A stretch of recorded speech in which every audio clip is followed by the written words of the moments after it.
Hey, Big Ben, back again for Big Ben's movie show. This is another review. So this is the second one of these I've done. Again, if you haven't heard, my show is on hiatus till the end of August. They are renovating my studios. They're getting bigger, and we're going to start having actual live audiences there, so that'll be cool. But until then, all the big movies that are coming out are going to be reviewed right here on my channel, so you can watch those. So here we go. Tonight I saw Suicide Squad. This is one I have been waiting about, talking about, thinking about, fighting about for almost a year now.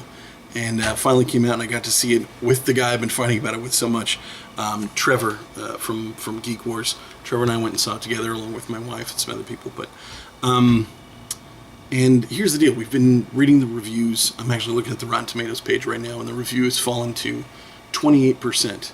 The interesting thing, though, the average rating for the movie is 4.8 out of 10. Which, how is it at 28%? It should be like 48%. So, which is pretty much closer to where I kind of have this movie. Walking out of the theater, I was actually really pleased. There was a lot of it that I liked. There's some parts that I don't like, and there's definitely some, I don't know. I don't know if it's continuity issues or just logistics. I think my wife called it logistics. You know, we're all fighting the same villain, but some of us are effective and some of us aren't, and there's really not a reason for that. Yeah, certain things like that kind of bug me. And there's just issues with the plot in general. But for the overall feel and enjoyment of the movie, it was pretty high. And I gotta say, though, I think the negative reviews out there definitely shaded my opinion of the movie. Because I went in expecting just a huge mess. And it's not a huge mess. It's a solid movie. It's a solid movie all the way through, makes sense all the way to the end, and I really liked the style of it. It's interesting. Basically, with almost every single decision, I either loved it or I hated it. So that at the end of the movie, there was a couple more loves than hates. So it's a good movie. But yeah, no, there was pieces of Harley Quinn, parts of watching Margot Robbie play her was amazing, and then she'd get some lines and they were duds. And then Will Smith, somebody I'm surprised I really loved throughout the entire movie. He really worked, which I was really surprised because he's being very Will Smith in this movie. He's not doing a ton of acting. And what I mean when I say acting is movies like Ali and Concussion, where he's doing a lot of acting. And honestly, in those movies, I love him. He's amazing. It's in the movies where he doesn't have to act very much that I think he gets in trouble sometimes. Just being very Will Smith about everything. And he's very Will Smith in this, but it works. It works with the character. It works with the story. All of the other characters. The guy playing Diablo was amazing. Jay Hernandez, I believe his name is. He was great. Killer Croc wasn't as bad as I was expecting, but still wasn't great. Especially when they show the full body image of him. His head is 3 times too big. It's just so much bigger, and then his arms are like normal person arms. It just looks weird. Captain Boomerang, congratulations, Jai Courtney. I finally like you in something.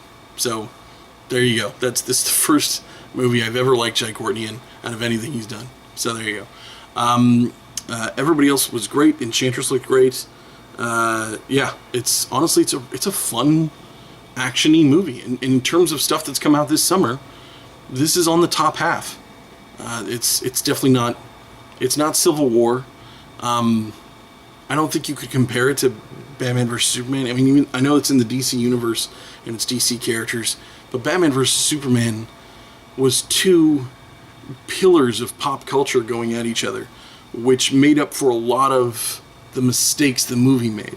No, holy crap, Batman Superman's fighting, and that made up for so many of the errors. This, I felt like, had less errors in it.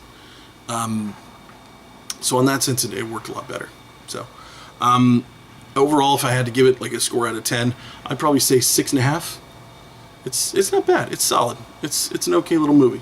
You're gonna enjoy yourself. So, that's my review. Hopefully there was no spoilers in there. I don't think there was any.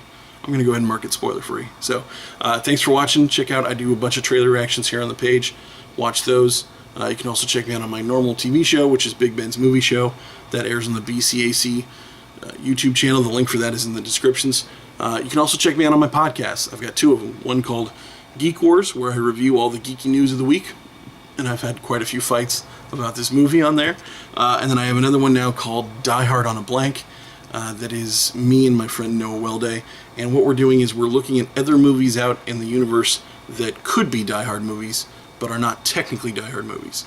And if they fit the brand, and we identify the brand in the first episode, we identify the structure, if they fit that, we put them into an official Die Hard movie canon, which is on our website, diehardmovieonablank.wordpress.com, I think.